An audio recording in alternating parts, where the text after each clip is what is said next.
You're watching 48 Fastcast. All right, y'all, 7:01. Thanks for waking up with us and joining us for the 48 Fastcast. A lot of stories to bring you this morning. The big one, though, the fog that is impacting traffic, visibility out there, so just be careful. Yeah, if you're heading out this morning, you're getting ready to get on the road, go to school, go to work, just be aware of that because that can impact your travel. Yeah, and the three of us and four of us, including Jeff, all ran into that fog this morning, and it's going to stay for a while, unfortunately, probably through about 9 to 9:30 this morning. That's my best guess is when this fog will finally lift and mix on out of here. As the wind starts to pick up from the north and northeast, our temperatures will start to warm up, and the combination of the wind and the warming temps should eliminate the fog. But it's here now just after 7 o'clock, and it is dense, especially in Jackson County, up into Franklin County, down into Limestone, Morgan, Coleman County, so up and down I-65. Small chance of running into a sprinkle today and maybe some pockets of drizzle actually for your Thursday. Then we have a dry stretch of days for Friday, Saturday, Sunday, and all of next week. So yesterday was the most rainfall we'll see for probably at least the next 10 days. Here's that front that will come through. That will bring in the drier air. That will start to mix out the cloud cover as well. And look at all the rainfall they have up to the northeast. Check of temperature, 60s and 70s this morning. Tomorrow morning, we're talking upper 40s to low 50s. This is your 48 First Alert Road Report, sponsored by Bankston Motorhomes. A traffic update for you this morning. Despite the locally dense fog, really not very many delays. Maybe a little slow there on 36 east of Huntsville, east of I-65. In and around Huntsville looks good. Madison, no problems. Athens, 565 Parkway is clear. And drive times look really good right now. If you're coming in from Huntsville to Decatur, take you just under half an hour. Athens to Decatur takes you about 20. And Coleman to Decatur takes you about 37 minutes here this morning. Jonathan? All right, thanks, Jeff. Well, we now know the reason for a large police presence at a Huntsville apartment complex that happened last night. Now, this occurred on Lancewood Drive, right off of University Drive near Jordan Lane. Huntsville police say they originally were there for an unrelated reason, but found several buildings and cars with bullet holes in them.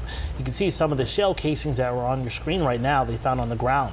Now, police told our crews at the scene that one vehicle that was shot into was an unoccupied HPD patrol car. No word was on if anyone was injured, and there's also no word on who might be responsible for this. The cases against a man accused of robbing two local banks is moving toward a trial. Both robberies took place only about a month apart. Kobe Pendleton has been indicted by a grand jury. He's accused of robbing a Regions Bank in Huntsville in February and another Regions Bank in Madison in March. Prosecutors allege he stole more than $35,000 from both banks.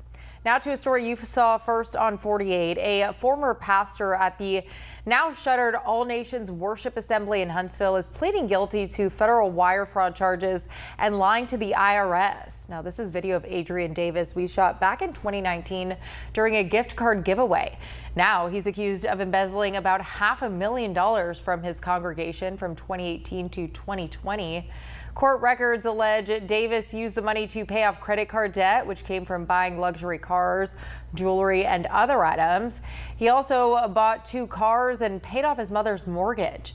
As part of his plea deal, he is being ordered to pay more than $500,000 in restitution. He is set to be in court in Huntsville on October 23rd. In Pisgah, 2 children and 1 adult were hurt after they were hit by a car outside of the high school's gym. Jackson County Sheriff Rocky Harnan says this happened during a Pee Wee football game at the school yesterday. One of the children was taken to the hospital, but they are expected to be okay. Sheriff Harnan tells us this appears to be an accident. No charges are expected to be filed against the driver. Well, still to come, a Hartsville woman who lost her mother to breast cancer is spreading awareness about the power of early detection. How she's doing that ahead.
Welcome back. Well, October is Breast Cancer Awareness Month. However, a woman in Hartsville spreads awareness about the disease every month. Kelly Morton is the lead nurse for Hartsville City Schools, and she lost her mother to breast cancer. So she's now making sure school employees are getting their annual mammograms. Morton partners with a local medical center every year to host mammogram parties. In 2021, Coleman Regional Medical Center's Hartsville Health Park partnered with Morton to host a mammogram party after school hours. Each year, the parties give about 35 employees the chance to be examined.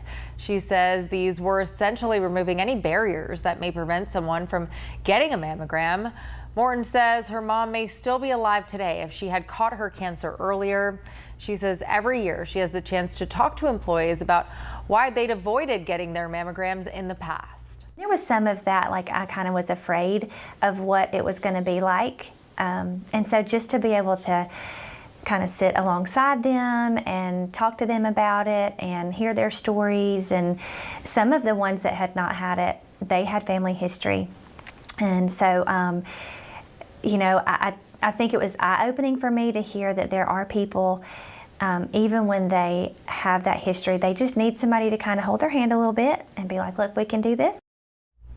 Now, according to the National Breast Cancer Foundation, 99% of people who get diagnosed with breast cancer survive at least 5 years if the cancer is caught early. Now, your first alert weather with meteorologist Eric Burke.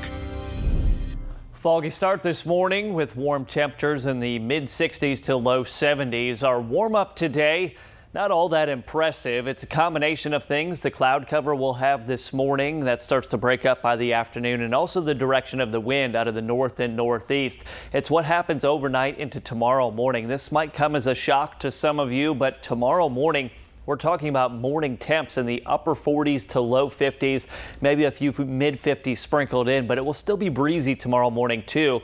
And then we go into your afternoon tomorrow. High temperatures will be in the upper 60s to mid 70s. Winds today breezy out of the north and northeast, gusting 15 to 20, maybe up to 25 miles per hour.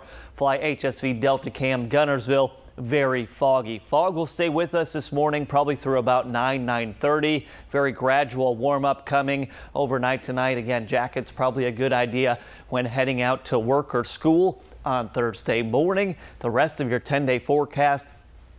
Finally, looking at a better stretch of October weather. A little bit of everything on there, so no matter what you like, hot, cold, everything in between, it is there, including your weekend and next week. All right, looks good to me. Yeah, thank you, Eric, and thanks for watching our 48 Fastcast. Be sure to tune into 48 News for more news, weather, and traffic throughout the morning. Have a good one.